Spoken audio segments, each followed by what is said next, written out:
Thank you for watching. I'm Peyton Weidman with the Ocali. I'm here for Ask Burns at the North Dining Commons with President Hargis.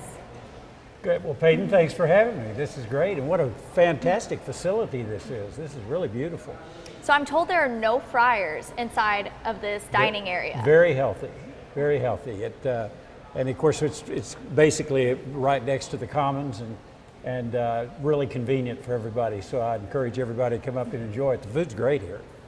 Okay, so we're going to start taking some questions that we've been curated over the weekend, starting with student Sophia Short. She wants to know, what is the wisest thing an OK State student has said to you? Wear sunscreen. No, that's Kurt Vonnegut that said that at a commencement speech. I had a student say to me one time, I guess I'm kind of like your customer. And I thought, yeah, that's exactly how I should think of students. They really are the customers, and we're providing a service, and we need to do it well and to meet their expectations. And so I've had people ask me why I smile all the time, because you smile at your customer. I mean, you want your customers to be happy. Well, then what do you do when the customer's always right? Well, unfortunately, that's not always the case, and not always possible. But for the most part, our students are really very reasonable and very supportive. Okay. All right, so our second question is from @Zach Lang on Snapchat. He wants to know, what's something on campus that won't be on a regular tour this weekend for possible incoming freshmen? The football locker room. I don't think that'll be on the tour. There's probably some other things that shouldn't be on the tour, and I just have to think about it. But the tours really do, it's a great job in introducing students, to prospective students, to the campus. This is a big place, and it's complicated. And it's really helpful to have a guide to show you all that's available. I mean, for example, if you came here, you might not see the Colvin Center. Right. You might not see this North Dining facility. There's a lot of things you could miss if you were doing the tour on your own, but you won't if you're with an organized tour by OSU. Okay, and so then our next question is from Darby Ladding. What would be one piece of advice for a senior graduating in May? Well, they'll get a lot of advice. I mean, there's no shortage of advice to graduating seniors. The advice that I always say is that I think you ought to try a lot of things. Don't just only look for the perfect job. You can make a job perfect with the way you operate, and try new things, do new things. You just don't want to get to my age and look back and, gee, I wish I'd have done all that stuff and I didn't do it. I also think students really should make a concerted effort to get involved in anything they're doing, any community they're in. Get involved. You'll meet a lot of people, and new opportunities will arise. I mean, you'll have doors open for you all your life, and you just got to decide which ones to walk through. And this, I certainly never thought I'd be president of a university. So after being an accountant, and a lawyer, and a banker, and a TV person, and a failed politician, here I am. So take new opportunities and just embrace them. Get excited about life. It doesn't last forever. Okay, so I just want to encourage those of you watching that we are still taking questions, so you can send them in using the hashtag AskBurns. And then our next question is from Nicholas Ramsey, and he wants to know, what is your opinion on the DACA situation? Well, I issued a statement, in fact. Of course, DACA is the deferred action on students that, or children that were brought to this country before they were 16 years old. And of course, President Obama basically gave a waiver to those individuals for 2 years. President Trump has now said that waiver is going away in 6 months, and wants Congress to fix it. And in my opinion, we don't punish children for what their parents do, and that's kind of what we're doing here. I mean, they were brought here. For many, that's the only home they've ever known. I talked to one girl who was brought here as an infant, and she said, I don't even speak Spanish. I mean, I've never been to Mexico since my parents brought me here. she's an American, really. And so I really support the Congress fixing this and with a permanent solution. These people ought to, if they go to school, they stay out of trouble, they ought to have a path through with a work permit and then a green card and ultimately citizenship. Okay. And so then our next question is from Kathy Matthews on Facebook. Thank you for joining us, Kathy. So what is your favorite campus restaurant? Oh, don't make me say that. That would, I'd get all the other restaurants mad at me, but we have so many. I mean, that Chick-fil-A line looks like that's probably one of our most favorite spots. But they're all great. I eat pretty simple stuff, so I'll go get sushi at the convenience little store there in the Union. And but there's so many good ones, and they range everything from not so healthy to very healthy. Speaking of healthy, I know there's a restaurant here in the North Dining that's gluten-free. Right. So what made y'all come up with that idea? Well, there's just a lot of people that are gluten. I just lost my mic. Oh, no. My mic here. There are a lot of people that are gluten intolerant, and so it's important. Our customers, we need to give them what they need, and so that's where that comes from. As you know, the first cowgirl of Oklahoma State is Ann Hargis. Is a very, very interested in promoting wellness. Right. We're known as America's healthiest campus, and so we try to provide healthy food and tasty food and every kind of soup to nuts if you look at what we have to offer. Okay, so our next question is from Bonnie Ann Canewood, and she says, of everything you have accomplished as OK State President, what are you most proud of? That's like which of your children is your favorite? There's so many things that have happened over these years. I was very proud that we finally got a Phi Beta Kappa chapter. We tried for 30 years, and that's really for the liberal arts. I was a business graduate, so I'm not even eligible, but it is kind of a good housekeeping seal on the quality of your programs, and we finally got that done, and that was great. A lot of the new facilities, I think, have added a lot to the university. I think this Performing Arts Center is going to be spectacular. It's going to open in the fall of 2019, and the New York Philharmonic is going to come down and open it. Oh, that's so cool. So very cool. I just toured the Spear School of Business, the new building, the Crescent or Horseshoe or whatever you want to call it, and it is fantastic. And they're going to give the keys, I think, to the business school in December. Okay. And they'll start classes in January. So that's great. That new building going up right next to just north of the business building is the new engineering lab. It's called Endeavor. Okay. And it will be open the following fall, not this fall, of course, we're already here, Right. But next fall. Lots of new things. Yeah, lots of new things, and I've been so proud of all the students and all the things they've accomplished and achieved. I think everybody does a great job here, and I'm proud that enrollment continues to grow. We had the largest undergraduate enrollment this year in history. Oh, wow. So that's kind of the good housekeeping seal of approval as well. Okay, so Sanja Bat, I hope I said this correctly, I'm sorry if I didn't, on Facebook asked, when should I apply if I want to join the Cowboy family in fall 2018? Right away. We're taking applications right now, and the quicker you get in the queue, the quicker you'll get your hopefully acceptance.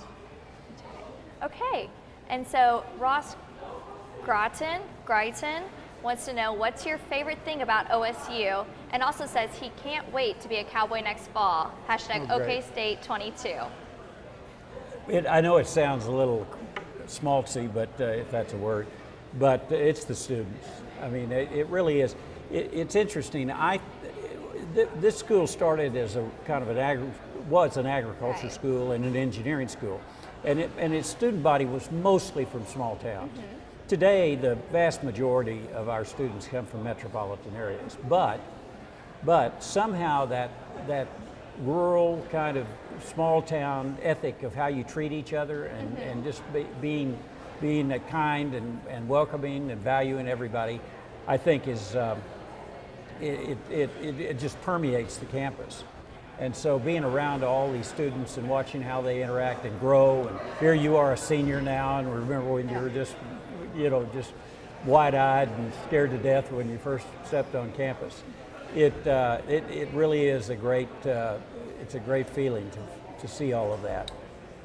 Okay, and then Morgan Christiana Joyce Hawkins on Facebook wants to know, are you going to the game this Saturday? Absolutely, I'll be there. TCU, I went to the Pittsburgh game Saturday, and that was fun.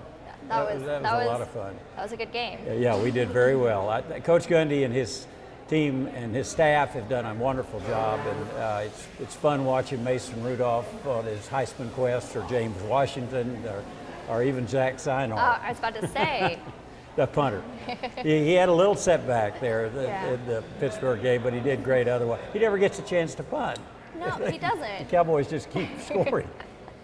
That's right. So Mike Gundy has a mullet. Have you ever thought about growing a mullet yourself? Look at my head here. I mean, my mullet would probably just barely cover my neck. Well, wouldn't even cover my neck even.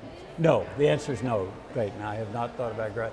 Although it's made him so popular. It has. It really has. It's brought up a lot of attention. Well, it's funny. The announcers at the Pittsburgh game actually wore mullets. I saw that on TV. Fake mullets. Yes, yeah. And a Big 12 ref came up before the season started and refereed a scrimmage, and he put a mullet on while he reffed the game. Well, it's getting us some publicity. Absolutely. But as Mike Gundy will tell you, if we weren't winning, nobody would care about my hair. That is true. All right, so along those lines, Michael and Kristen on Facebook want to know, will OSU win the national championship, Big 12 championship, or a Heisman this year? I think all three. Okay. That's my prediction. I like that prediction. This team is really special. They really could go all the way. Mason Rudolph is really special. James Washington is very, very special. And Zach Sinor is a lot of fun. All right, so Taylor, once again, I'm so sorry if I mispronounce your name. Pisinich on Facebook wants to know, she says, hi, Mr. President. Where do you see OSU 5 years from now, and what are some long-term plans working towards that? Asking as an expat/distant OSU grad student from Singapore. Oh, wow. We were just in Singapore a couple of years ago. We have a lot of international programs. In fact, walking in here, I just met two of our Chinese students from Southwest Yongtong in Chengdu. That's where the pandas are. It's fun to go there and see all of that. I think 5 years from now we'll be probably bigger.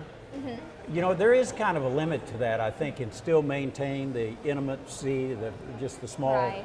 small. I mean, you can't say this place is small, but it kind of feels that way. I don't think Kerr Drummond will be there anymore. Be my guess. In fact, we've had plans to do something about that now for the last few years, but we just keep growing, and we just need the residential life needs that space. I think our arts programs will be. I think we'll have the facilities and the support that the quality of our arts programs deserve. We really have some wonderful arts programs and graduates in that area, and so Ann and I have really tried to emphasize that because it's just all part of being an educated community. I mean, you need to be exposed to all of those kinds of things, and so we'll be able to do that. I don't know how big our engineering school is going to get. It doubled in size in just the last 7 years. So I expect there's such a demand for engineers now. I expect that to continue to really grow. I'm sure I'm forgetting things, but that's what comes to mind. Okay, so I know OU, they just built dorms for upperclassmen, and we just built the commons for our incoming students. Are there any plans to build dorms possibly for upperclassmen? Yeah, I think actually their dorm. Well, the dorms that they've got now, they're really basically for. Part of it's for athletes and part of it is for honor students. And I could see something like that happening. It's people that live in the residence halls tend to do better. They tend to retain better, they tend to graduate better. So it's important to have those facilities, but right now we don't have anything on the drawing board. Okay. we're in pretty big. We're in the real estate business pretty big. We are, it seems like. Yeah. Okay, so Shay Terrell on Snapchat would like to know, what should seniors do during their last year here on campus before they have to leave and experience the real world? What do they need to do? Well, I think they need to prepare for the, quote, real world. And I think that that comes with doing a lot of interviewing. I think study abroad is a tremendous experience, broadening experience, and we have many study abroad programs. I think they should do that before they leave. They might even try to study a semester abroad. And I think trying to get into internships that they could really gain experience from. My wife, for example, interviewed. She was a math major at the University of Texas, and Ann went to interview with IBM just as practice. She had no interest in women in computer companies just really didn't much exist back in those days. She just did it for experience, and she was good. It was between NASA and IBM, and she took the IBM job. Wow. And I'm glad she did, because I wouldn't have met her otherwise. That worked out well. Yeah. So that's what I think practicing may turn into your life's work. Okay. All right. So from a student on Instagram, what's one thing you wish you had the opportunity to do when you were in college? Study abroad. Study abroad. Yeah. Where would you have studied abroad?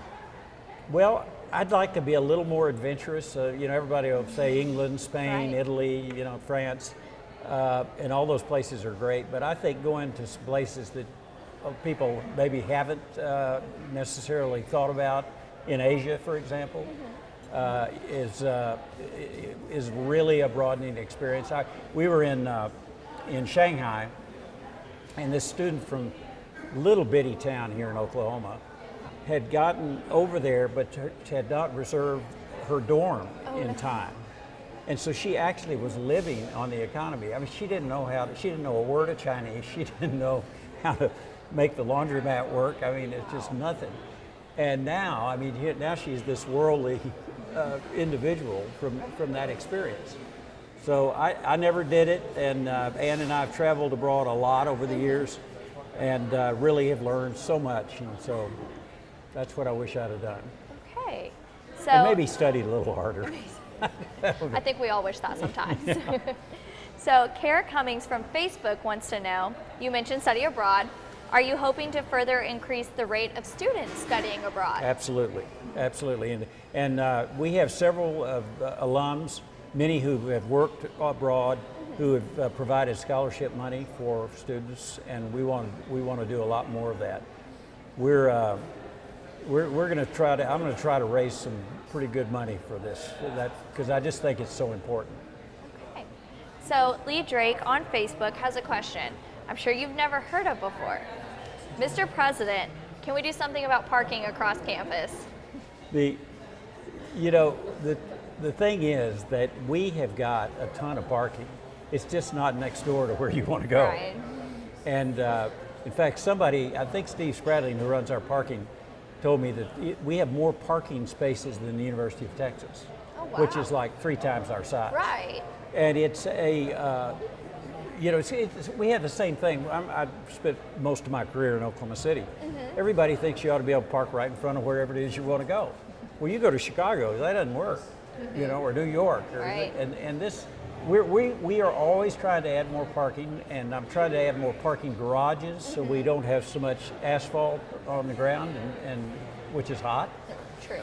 And we'll do that, and we have plans to add several spaces over the next couple of years. But it'll never be enough to satisfy everybody. Okay, that's true. So, actually, you know what? If you're watching, thank you for tuning in. And once again, we're still taking live questions using the hashtag AskBurns. So now for our next question. Ask easy ones, please. That's no fun, though. I know it really isn't. So Jaden Emerson on Facebook wants to know, What industries do you suggest OSU students gear their education toward to stay in Oklahoma? Asking from Texas, oil and gas. Well, oil and gas is a good one. That's obviously we have a huge energy industry, and I really think the industry has figured out how to make money at these lower prices, which seem very stubborn about going up. So I think that's a very good area. I think aerospace is a tremendous area, both the engineering, IT, business areas. But you know, a lot of people are interested in studying history or political science or some of the liberal arts, and those are valuable majors because you really learn how to read and write and critically think and express yourself like you can in your area. And those talents translate to any industry. So I think that if you're interested in the liberal arts, a lot of people will get an MBA, for example, or some other master's after they get their liberal arts degree.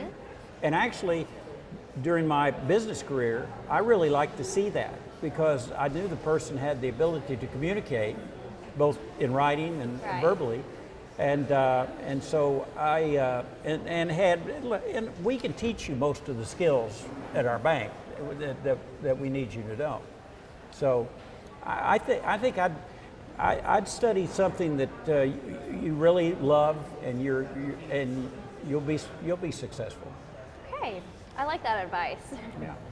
So from @Ben of the Levi on Snapchat, what's your score prediction for Bedlam? We'll win. We'll win. We'll win. Yeah, I don't want to use any numbers here and stir them up.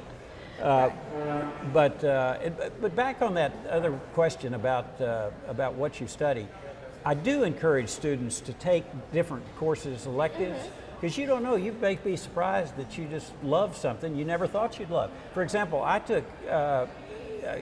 was going to law school, so I just needed a bachelor's degree. Right. So I decided I was going to major in the humanities. And but I was in the business college, and I had to take a accounting course. And the professor was also the department head. His name's Wilton T. Anderson, as I learned later, was a giant in the accounting industry. And he liked to teach the beginning course because he could hook you. Oh. Well, I ended up getting a degree in accounting. And I've used it all my life in every business I've been around, or even here at the university. So you never know. Take some courses. You may be surprised. You might like chemical engineering. Oh, I don't know about me, but everyone else can listen to that advice. Yeah. Okay, so Jada Lorenz wants to know, how many orange ties do you own? Oh, wow. I mean, at least 100. I don't know. Wow. It's crazy. I see today you're wearing cats on your tie. Yeah, I try to have a little theme on my ties because sometimes when things aren't going so great, it's nice to look down and see. In this case, a wind-up. What is that? A wind-up mouse? No, it's a cat chasing a wind-up mouse. Okay. Speaking of which, my wife trapped a raccoon this morning. Oh, at your house? Yeah. So we took him out so he could enjoy nature. Oh, well, that was nice. Right. So is there any... I don't have any raccoon ties. No, but did you pick that tie for a specific reason today, or just because you liked it? No. I just, I could go in blind and, find a tie that works. Orange goes with everything. Orange does it go really with everything. Does. Yeah. Okay, and so Dante Williams on Facebook wants to know, first, hi President Hargis, would Oklahoma State ever open a seminary and or law school? I doubt it. Certainly, as a state university, we wouldn't have a seminary. But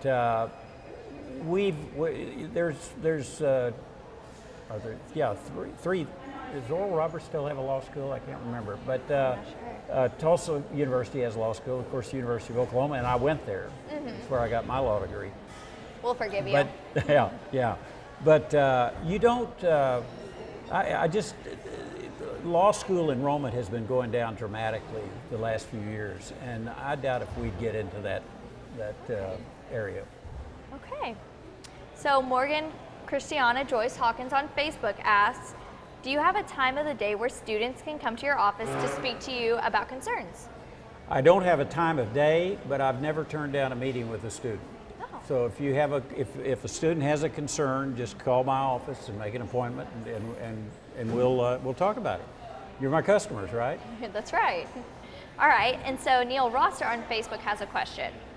Burns has done very well for the school in his tenure so far. Does he have anything long-term planned for the school, much like Dr. Bennett's 25-year plan? Thanks again. Yeah. We have a what's called a Big Ideas group, and they are always coming up with new and innovative things we can do at OSU. And while we haven't published anything at this point, we're working on some pretty exciting ideas. Can we get a little sneak of Not anything you have yet, planned? not yet.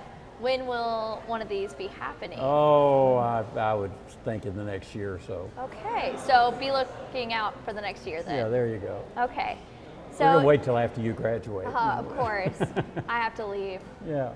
So tying into the last question, Donna Lewis Sakubu, once again, sorry about the name, wants to know, what is your next wish list project for OK State? I would like to have an art museum on campus.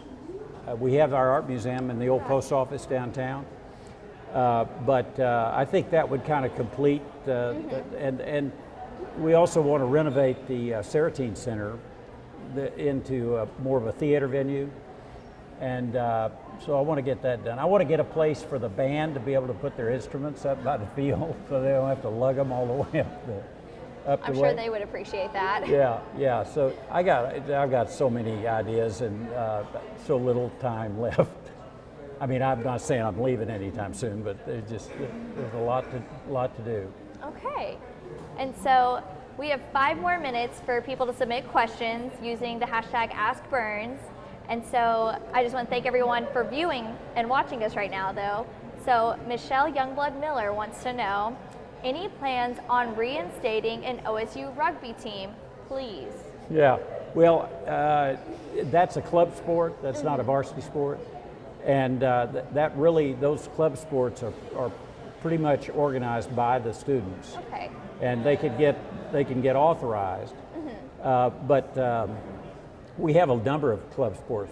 Rowing, in fact, an interesting little aside is that, the rowing venue at Oklahoma City, the Olympic training area, that actually, Oklahoma City put water in the river. They built low water dams to make that into a river, more of a lake, really, I guess, in some ways. But anyway, nobody ever talked about rowing when that was going on. Well, a guy named Mike Knopp, who's an OSU graduate, and learned to row on Boomer Lake in the club sport, saw that river and said, this is a perfect rowing venue. I mean, it's low, it's out of the wind, straight. You just don't see venues like that around. And so he went to OCU's then president, Tom McDaniel, and said, you need a rowing team. And Tom said, well, if you'll quit your job as a lawyer at the FAA and be my coach, I'll do it. And he did. Wow. And he started bringing in, Navy and Yale and Harvard and all these places to row. And it's now built up to now it's the U.S. rowing Olympic training site for rowing. And now they have the Swiftwater, the whitewater course as well. And our Swiftwater rescue program is headquartered there. So how do you like all that? Did I fill 5 minutes for you? No, not quite. We still have a few more questions. Oh, okay. So Anika Hamid wants to know, how do you manage to smile all the time? That's how you treat people, I think. And it's not hard for me. It is funny at graduation when I first got up here, because you smile for like days, it feels like, and these muscles get really sore. The other thing that can get sore is your hand. Oh, I bet. Having to shake everyone's I've learned hand. you got to get real deep on people if they can't get you if you do that, and you can't gender profile people. Oh, no. Because there's some girls that can bring you to your knees. But anyway, no, that's I don't know. I'm happy, I guess.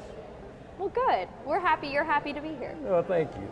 So Taylor Smith wants to know, what advice do you have for those graduating in December? Pretty much the same advice I had for them, except they need to hurry up and get a job. Oh. They're running out of time. So I think that'd be my advice. We have a wonderful career department that helps students find employment. They even We even have donated clothes that if they don't have a suit or something presentable to interview with, they actually will take care of that for you. In fact, I had a suit made the last time I was in China, and it doesn't fit. So I'm taking it over to them, so some student could have that. But they need to get after it. It's important. Okay. And so Chase Singleton on Snapchat has asked about this year's tuition increase. Can you tell us about that? Well, we try very hard to keep tuition low, and we are next to the lowest in the Big 12, and much lower than most land-grant universities. But I know it's still a lot of money for people to deal with, and so we really have. But the state, we've had budget cuts of about 26% over the last 3 years. So, when people my age say, "Gee, I only paid $7 an hour or something," well, the state paid most of the cost of the education in those days. That's really gone down. I think the state, just for our education, overall, the state supports about 15% of our budget. But it's for the education part, the professors, the advisors, the library, and all those things, it's about 22%. So it's quite a bit. Oh, wow. And that has really put a lot of pressure on it. So we've tried to hold it down as best we can. We've tried to. We've never raised tuition equal to what the cut was that we sustained. Because of enrollment gains, because of saving money with our energy management plan, a lot of other efficiencies that we've developed, we've been able to shelter our students from some of that, but not all, unfortunately. Okay. And so Thomas Heflin wants to know, how is it being the neatest dude this side of the Mississippi River? Well, he's very confused, I must say. No. That is, but that's high praise. Thank you very much. I appreciate that. We've got another situation going back on tuition. We've got another situation where the legislature passed a cigarette tax, which raised 200 and some odd, was to raise 200 and something odd million, and the Supreme Court struck it down because they didn't have a 3/4 vote of the legislature. So that's going to result, if they do it across the board, in about another 3% cut. So we raised tuition this past year, I think 5%, and so now we potentially are going to have a cut of near 10%. Good thing I'm leaving. No. So you got to go out and make a lot of money and give it back. That's what we need. Oh, journalists don't make that much, unfortunately. Oh, you'll be the anchor in New York. You'll do fine. Oh, hopefully. We'll see. So our final question is from Mackenzie Cole, and she wants to know, what's your favorite spot on campus? I like the North Plaza of the Student Union. I love going, and I like that Welcome Plaza a lot. I think that's really beautiful. And I like it here too. I like it a lot of places on campus. But if I had to sometimes I'll get out of my office and just go walk over to the Student Union, and the energy out there on that plaza is just great. Okay. And so I just want to thank everyone for joining us tonight. Thank you, President Burns Hargis, for being here. We're going to continue the conversation by following at Burns Hargis on Twitter and Facebook. And I'm Peyton Weideman with the O'Colly, and thank you for watching.